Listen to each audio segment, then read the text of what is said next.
so I spent my entire weekend playing a game I wasn't allowed to show you. Sup, homies? SkunkMonkeY here, bringing you my very first look at the upcoming shooter, WARDOGS. What is WARDOGS, you might ask? Developed by Bulkhead Studios, it's a large-scale, tactical FPS featuring 100-person battles split between 3 different teams. It happily prunes concepts and mechanics from its contemporaries. A little battlefield here, a little squad there, and a light smattering of Escape from Tarkov vibes sprinkled in. But despite borrowing from a bunch of games we've already played, WARDOGS somehow managed to come out on the other side feeling like its own thing. And after spending about 25 hours playing it this weekend, I've got a pretty good idea what it does well, where it still needs some work, and most importantly, whether this game is actually worth keeping your eye on. The first thing that honestly stuck out to me was performance. With 100 players running around these absolutely massive maps, I was fully expecting my computer to get kicked directly in the nuts. But it ran great. Game looked fantastic, my frames were phenomenal, and even with the servers getting absolutely hammered, performance was surprisingly impressive. Off to a good start. Purchasing a loadout for the first time gave me my first glimpse into WARDOG's economy. Every player has a vault with a small amount of starting cash, more than enough to get yourself the essentials. You spend that cash putting together your loadout, and pretty much everything you do in game gives you opportunities to earn more of it. We'll get into that a little bit later. For now, I purchased my broke boy baby loadout, and alongside a few dozen of my equally broke boy teammates, we piled into whatever vehicles we could find and headed towards the control zone in the middle of the map. And I'll be honest, my first steps with the gunplay in WARDOGS were a little underwhelming. Weapon handling, and more notably aiming down sights, felt like cold molasses. Compared to games like Battlefield, Squad, or Tarkov, getting your weapon up and on a target felt incredibly cumbersome and unwieldy. Sniper rifles were especially rough. Throw a magnified optic on one and aiming down sights felt like I was waiting for the bus. So if you're a MLG FaZe Clan quickscoper, WARDOGS probably isn't going to be your cup of tea. At least, not starting out. I eventually settled on assault rifles, and while I was running around trying to figure out how the hell to shoot people, I started figuring out something else. WARDOGS doesn't really have traditional classes. Instead, it has a handful of different specializations, and what you actually do during a match determines which ones you progress. Use assault rifles, you're earning assault XP. Chuck grenades at people, assault XP. Run SMG, revive somebody, or heal your teammates, you're progressing medic. Sniping and spotting enemies pushes recon. LMGs, resupplying teammates and helping construct bases progresses support. And if shooting people really isn't your thing, you can spend an entire match driving your teammates around, delivering supplies, and running logistics for your team's forward operating bases. And the game rewards you with driver XP for doing it. Basically, rather than picking a class and being told what your job is, WARDOG looks at what you're actually doing and progresses you accordingly. And then there's Pilot. You earn Pilot XP pretty much exactly how you'd expect, transporting teammates and getting kills with the game's helicopters. Pilot was also the only specialization I didn't get any experience in. Why? Because I tested a helicopter for approximately 60 seconds in the firing range and quickly learned that flying these things is absolutely no joke. And considering vehicles cost actual money from your vault, the thought of spending my hard-earned cash on a helicopter just to immediately bury it into the ground outside of home base wasn't particularly appealing. And even worse would be doing it with a full complement of teammates sitting in the back. And apparently I wasn't the only person struggling. Seeing the kill feed suddenly fill up with friendly fire helicopter deaths, immediately followed by the other teams absolutely roasting the pilot in chat, became a running theme throughout the entire weekend. I wasn't about to be that guy. But like most games in this genre, I started out focusing mainly on infantry combat because, well, that's usually the focal point. And immediately I got my ass kicked a lot. Definitely more than I would have liked. Most gunfights consisted of me clumsily trying to shoulder my weapon before getting absolutely fucking lasered, only to be revived by one of my teammates, and then, more than likely, immediately getting lasered again by the exact same guy. Between the weapon handling of the starting kits, the skill of the people I was playing against, and my complete lack of knowledge about the game overall, I was starting to get a little frustrated. And dying in WARDOGS actually matters. Every death means another loadout, another redeployment, more money coming out of your vault. Die enough times, and that bank account starts draining surprisingly quickly. Nonetheless, I gave it the benefit of the doubt and pressed on. Had an entire closed alpha sitting in front of me, and I was determined to see the full scope of what WARDOGS has to offer. So I kept playing Infantry. I stopped giving a shit about my score, stopped worrying so much about how many kills I was getting, and that's when WARDOGS started to click. Because unlike other games in the FPS space, getting kills is only a small part of the puzzle. I started packing my loadouts with more bandages and field resuscitators, and I quickly realized that apparently my geriatric infantry skills didn't have to make me completely useless to my team. Instead of being the guy in the front line getting repeatedly folded like a lawn chair, I could hang slightly behind it. I could drag down teammates out of the line of fire, bring them back to life, heal them back to full. And suddenly I was actually contributing. And this is where I discovered one of my favorite little mechanics of WARDOGS. When you take critical damage, you fall to the ground and call for help. Nothing particularly groundbreaking here. It's a staple of games like this. But WARDOGS adds a clever little catch. You can bribe people to save you. While you're lying out there bleeding out, you can offer some of your own cash as a reward to whoever's willing to come scrape your ass off the pavement. And money talks. So if you decide to Leroy Jenkins your way directly into enemy fire, or wander off by yourself 300 yards from your nearest friendly player, you can start throwing increasingly irresponsible amounts of money at your teammates in hopes somebody decides, you know what? Yeah, I'll probably die for $500. And it works. It's pretty hilarious watching players suddenly embark on suicide missions into enemy fire because some dumbass lying in the middle of the field put a bounty on his own rescue. Bulkhead Studios knows this demographic pretty well. After I'd had my fill of being a battlefield surgeon, I decided to try my hand at logistics. Grabbed myself a Ural heavy transport, loaded that bitch to the brim, and started ferrying literal pallets of supplies from our team's home base to the forward operating base. And this is where I started realizing just how much was actually happening behind the front lines. By listening to squad comms from the people fighting up front and the people building our FOB, I could start figuring out what they actually needed from me. There were building supplies for constructing and expanding our little fortress, mechanical supplies for repairs, fuel to keep vehicles running, and ammunition supplies to feed all the weapon emplacements we've been building. Mortars, heat-seeking missile launchers, and even gigantic anti-aircraft Gatling guns. So I'd load up, make the drive out to the FOB, drop everything off, then turn my big ass around and do it all over again. Driving a hulking, cumbersome, six-wheeled truck back and forth across the map for an entire game doesn't exactly sound like pulse-pounding action, I'll admit. But after getting my ass kicked to the point of literal poverty, I welcomed the opportunity to make some of that money back without being repeatedly shot in the face. And honestly, I started enjoying it way more than I thought I would. Every time I came back, our little FOB had grown just a little bit more. A few walls turned into a defensive perimeter. More emplacements started popping up. Before long, batteries of mortars and missile launchers were sending hell across the battlefield while enemy teams scrambled for cover. And I helped make that happen. I might not have been the guy pulling the trigger, but every pallet I delivered gave the guys who were pulling the trigger more tools to work with. It's not glamorous, but logistics win wars. And somehow, driving a huge-ass truck back and forth became one of the things I enjoyed most about WARDOGS. Now, I've spent a lot of time telling you about the different ways you can help your team win, without actually explaining how the hell you win. So let's talk about that. We only had access to one map during the alpha, and this thing was absolutely massive, several kilometers across, but probably 95% of it was largely unused. You had the home bases of the three teams spread around the outskirts, and then, right in the middle of the map, you had a roughly 1 kilometer wide circle called the control zone. And the basic premise is actually pretty simple. In the bottom right corner of the screen, there's a timer that rolls over every 30 seconds. During those 30 seconds, the game is constantly keeping track of how many players from each team are inside the control zone. When that timer hits 0, whichever team has the most players inside scores a point. First team to 100 points wins. Simple enough, right? Well, inside the control zone, there's a second, much smaller yellow circle called the hot zone. And anybody standing inside that counts as 2 players. So if you've got 10 teammates inside the hot zone, as far as the game is concerned, you've got 20. Add them to everybody else your team has scattered throughout the larger control zone, and suddenly controlling this little yellow circle becomes incredibly important. But there's a catch. As the match progresses, the hot zone gets smaller. And more importantly, it moves.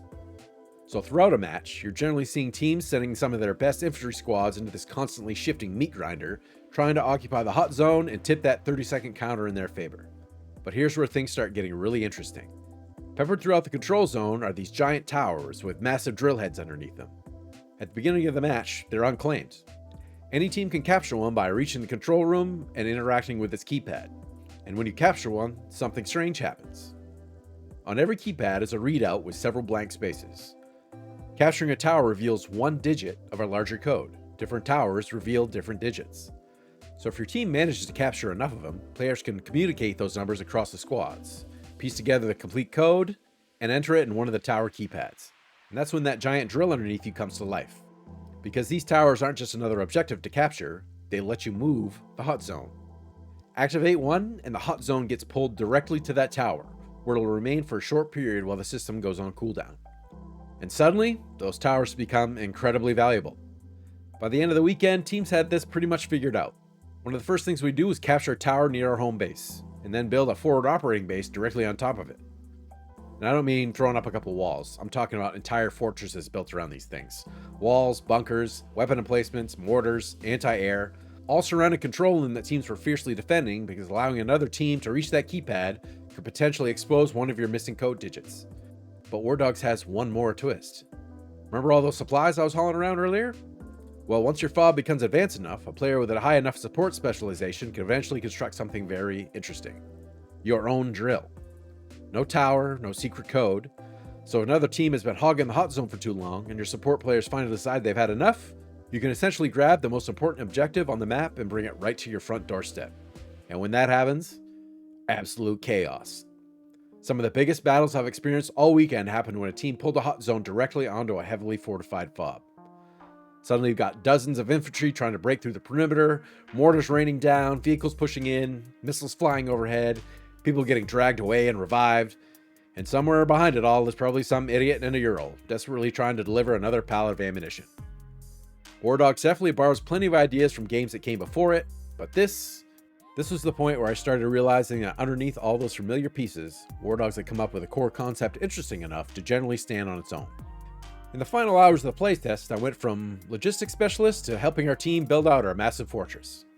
I'd progressed far enough into the support specialization to unlock the large hammer, the tool that lets you construct every buildable emplacement in the game. And honestly, the base building system was surprisingly robust while still being incredibly intuitive. Huge HESCO walls, vehicle gates, doors, weapon emplacements, it was all remarkably simple to put together. And before long, I'd constructed what I considered to be a nearly impenetrable fortress for my team. I had vehicle and personnel airlocks that would have impressed the most hardened Rust veteran, our team's mobile spawn vehicle tucked safely inside, and enough layers of HESCO to make myself feel far more important than I actually was. And apparently, my teammates approved. Every once in a while, somebody would walk by in proximity chat, "You're doing great work, son." Sometimes they'd even stop, pull out their own, albeit much smaller, hammers, and help me build the defenses. It was strangely wholesome. Once the fortress was tempered to my liking, though, I took to the roof and decided it was time to have some fun. We had ample building supplies, we had plenty of ammunition. So I decided to try something that ultimately became one of my favorite activities in WARDOGS: mortars. I built a handful of mortar emplacements on the roof, and with my base building duties complete, I decided I wanted to rain down some hell on the contested enemy tower.